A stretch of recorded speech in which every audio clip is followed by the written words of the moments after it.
Bonjour tout le monde, c'est Elise et bienvenue sur cette nouvelle vidéo pour Crazy Little Craft. Cette année, je me suis lancée à un défi, celui de réaliser mon premier December Daily. Alors rapidement, je vais répondre à la question « C'est quoi un December Daily ?»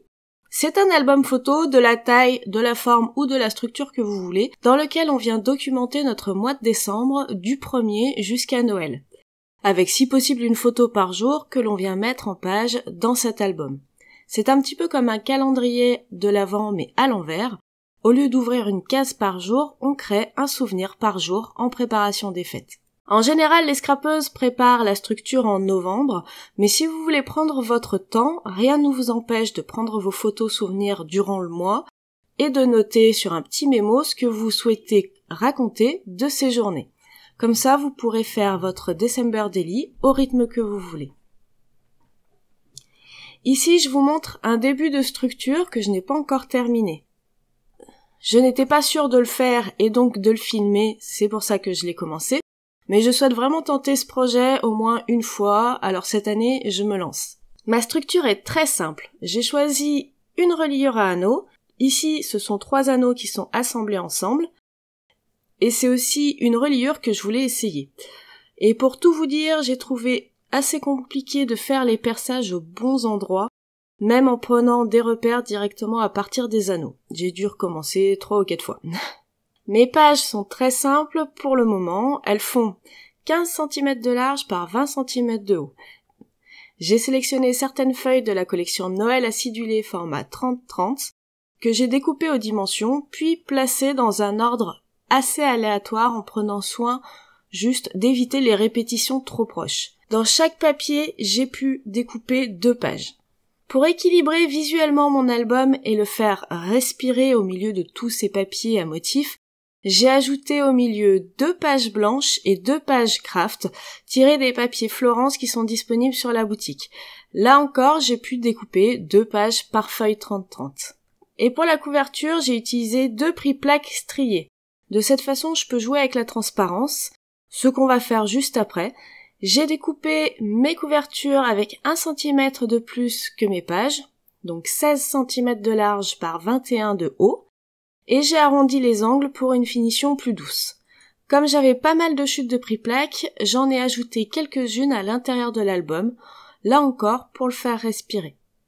Pour ce qui est des feuilles que j'ai utilisées, il y a déjà 4 papiers de la collection.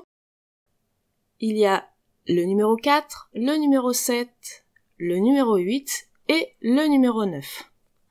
En plus de ces feuilles déjà mises en place, j'ai pris la numéro 10 avec tous les numéros du calendrier de l'Avent, ce qui me permettra de dater mes pages. J'ai également sélectionné le papier 2 pour ajouter 2 pages de plus parce que je me suis rendu compte qu'il en manquait, et le papier numéro 1 qui va me servir à faire une grande enveloppe où ranger des embellissements et des découpes toutes prêtes, comme par exemple les cartes Project Life des papiers 11 et 12. Au total, j'utiliserai à coup sûr 9 des 12 papiers de la collection 30-30 si je fais le compte. Comme vous pouvez le voir, j'ai déjà commencé à décorer ma couverture. Alors la déco est pas terminée, on va la finir ensemble en deuxième partie de vidéo, mais avant je vais vous expliquer un peu ce que j'ai déjà fait. Donc j'ai volontairement choisi un papier très clair pour cette couverture afin de tamponner dessus de façon visible. Pour les tampons, j'ai pris ceux de la planche Cristaux d'hiver que j'ai tamponné avec 2 Distress Oxide bleu, la Peacock Feather et la Broken China. Et aussi avec une encre grise Versafine clair, rosée matinale ou en anglais Morning Mist. Le texte C'est l'hiver tamponné à la Versafine noire est tiré de la planche de tampon du même nom, tamponné sur un rond de papier blanc découpé avec un dice dans une de mes chutes de papier Florence. Et j'ai parsemé des petits flocons, eux aussi tirés de cette même planche de tampon C'est l'hiver. Avec ces 2 planches de tampon, on a vraiment beaucoup de flocons dans toutes les tailles différentes, donc c'est vraiment très agréable pour avoir des motifs dynamiques. Ensuite, toujours dans mes chutes de papier que j'ai conservées à la découpe des pages, j'ai utilisé 3 tailles de perforatrices rondes. Ce sont des embellissements ultra simples à réaliser et qui donnent beaucoup de charme à cette couverture une fois qu'on les a placés et collés. Et comme mon album se veut principalement dans les tons de bleu mais quand même avec du rouge à l'intérieur, j'ai découpé au ciseau, toujours dans mes chutes, des petits sucres d'orge ronds. J'ai pas hésité à prendre des motifs qui sont incomplets pour venir les coller sur les bords de la page. Comme ça, y a pas de gâchis. Bon, bien voilà, je pense que j'ai rien oublié. On peut passer maintenant à la déco en direct pour finir cette couverture. Je commence par retirer les deux parties de ma couverture avant, donc la couverture transparente et la couverture papier déjà décorée. Je place dans ma presse à tamponner la couverture papier, alors d'abord dans l'angle et ensuite je la décale légèrement de 5 mm vers le bas pour prendre en compte la dimension du transparent. Je prends le tampon décembre de la planche du même nom et je le place en fonction de ma déco sur ma couverture. Je fais en sorte qu'il ne chevauche pas le texte déjà présent et je le récupère avec la presse à tamponner. Ensuite, je retire la couverture papier et je place dans l'angle la couverture transparente.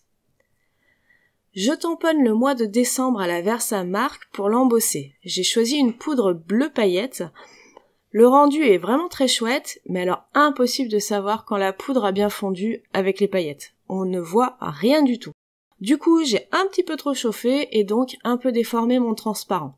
Normalement, le prix-plaque ne bouge pas, vous pouvez embosser dessus. Bon bah là, pour le coup, j'y suis restée un peu trop longtemps, donc tant pis pour moi. Pour la suite, je vais ressortir la planche de tampon cristaux d'hiver. Et pour tamponner directement sur la couverture transparente, j'utilise une encre spécialement conçue pour ces surfaces plastiques.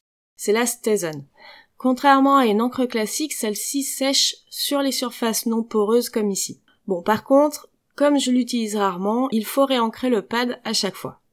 Et c'est parti pour une série de tamponnages de flocons dans plusieurs tailles. Après avoir ancré mon motif, je tamponne une première fois sur un brouillon. Comme je viens de réancrer mon pad, il y a pas mal d'excédents sur le tampon et je veux éviter de gâcher ma couverture avec des gros pâtés. Et même en déchargeant le surplus d'encre, je peux quand même faire du tamponnage en seconde et troisième génération sans problème. Attention à bien nettoyer vos tampons quand vous utilisez de la StazOn. Ces encres sont assez coriaces, il faut donc un nettoyage adapté avec un produit adapté et c'est pour ça que je vous propose le nettoyant StazOn en boutique. Voilà pour les flocons, ça donne un rendu léger en superposition de la couverture papier. Ensuite, je veux rajouter l'année sur ma couverture. Cette fois, j'utilise la planche de tampon Bonne Année avec les chiffres à décorer. Petite précision, cette planche de tampon n'est plus fabriquée, il ne reste que 2 ou 3 exemplaires, donc si elle vous intéresse, ne tardez pas trop. Bref, revenons à nos moutons. Je vais tamponner sur ma chute de papier Florence les chiffres de l'année 2019 à la Versafine noire.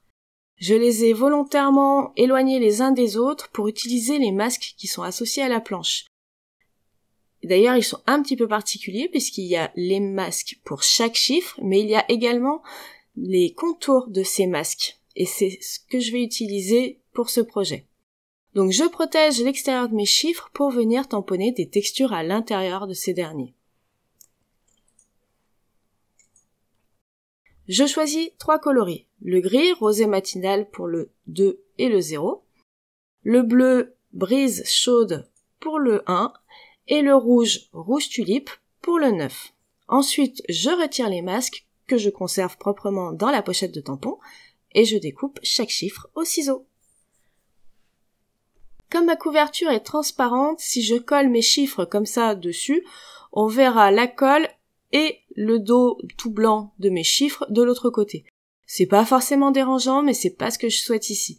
Alors pour contourner ce potentiel problème, je vais ajouter une bannière qui sera recto verso. Je découpe dans mes chutes une bande de papier de 20 cm de long par 3 cm de large. Ensuite, je la plie en son centre. À l'opposé de la pliure, je découpe une forme de bannière en queue de poisson.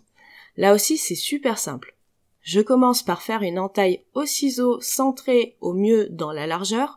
Et ensuite, je pars de chaque angle pour rejoindre le bout de l'entaille centrale. Voilà, c'était vraiment simple. Pour le collage, je mets du double face. J'utilise ici le Scorp Tape que je place au verso de ma bannière dépliée.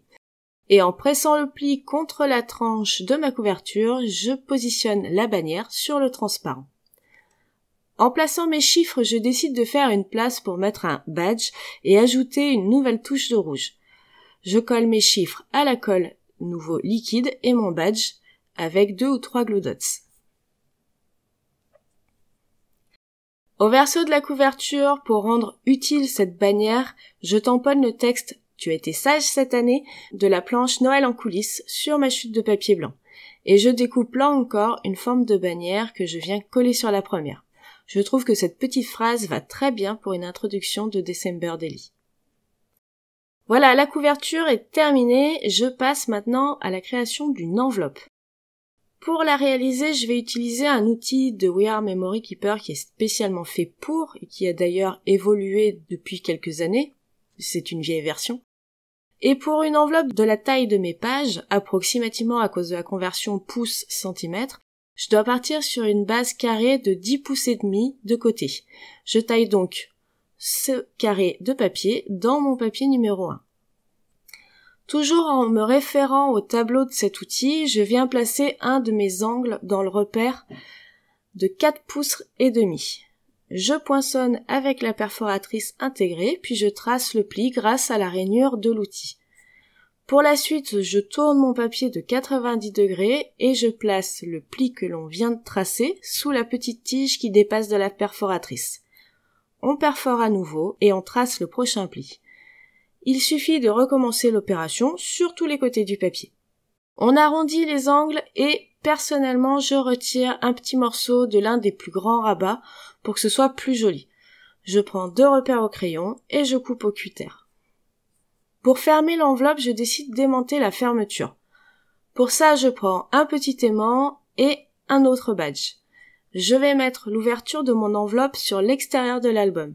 Donc je place le badge dans le sens de lecture de l'album et non dans le sens d'ouverture de l'enveloppe. Heureusement qu'il y a la vidéo pour illustrer ce que je vous raconte. Là encore, je fixe mon badge avec des glue dots. Pour l'aimant, je le place approximativement dans la zone où il va correspondre avec le badge. Je trace les rabats en terminant avec celui du badge. De cette façon, l'aimant va se placer tout seul au bon endroit grâce à la traction du badge. Je soulève le rabat de fermeture en maintenant fermement les 3 autres pour ne pas que l'aimant se déplace. Une fois le badge éloigné, j'ouvre tout et je mets un peu de colle en essayant de ne pas faire bouger l'aimant. Je replie tous les rabats une fois de plus, et si l'aimant a légèrement bougé, il reviendra se placer au bon endroit une fois qu'on aura mis le rabat avec le badge. Ça lui laisse une petite marge pour se placer avant que la colle ne sèche. Avant de finir mon enveloppe, je pense à mettre un petit bout de masking tape pour éviter que mes futurs embellissements accrochent l'aimant, ce qui pourrait soit les abîmer, soit à la longue, peut-être, décrocher l'aimant. Bon ben voilà, on a tout bon, il ne reste plus qu'à coller les rabats de l'enveloppe, et là encore j'utilise le score tape avec un petit filet de colle. Pour terminer cette vidéo, je vais simplement perforer mon enveloppe ainsi que les 2 pages que je voulais rajouter, et les placer dans mon futur December Daily. D'ici décembre, je vais me contenter de découper des cartes de Project Life ainsi que les chiffres de la page de calendrier. Et si l'occasion se présente, je ferai quelques découpes de tamponnage ou des embellissements que je glisserai dans l'enveloppe en attendant de faire mes premières pages de décembre. Me connaissant, je suis pas sûre d'arriver à trouver un truc à illustrer tous les jours. Mais j'ai quand même envie d'essayer. On verra bien, c'est un petit challenge que je vais essayer de relever. Si je m'y tiens et que je peux trouver du temps, peut-être que je ferai 1 ou 2 vidéos de pages durant décembre. Mais je préfère pas vous le promettre, car on sait jamais ce que l'avenir nous réserve. Bien que la structure soit simple, j'espère que ce projet en préparation vous a plu. Tout le travail de déco des pages se fera progressivement en décembre, normalement. Alors forcément, il peut paraître un peu vide pour le moment. N'hésitez pas à nous dire si vous aussi vous avez envie de faire un December Daily et si c'est un projet que vous avez déjà mis en place, quel type d'album avez-vous prévu? En attendant les prochaines réalisations sur YouTube ou sur les autres réseaux sociaux, je vous souhaite un très bon scrap et je vous dis à très bientôt. Bye bye!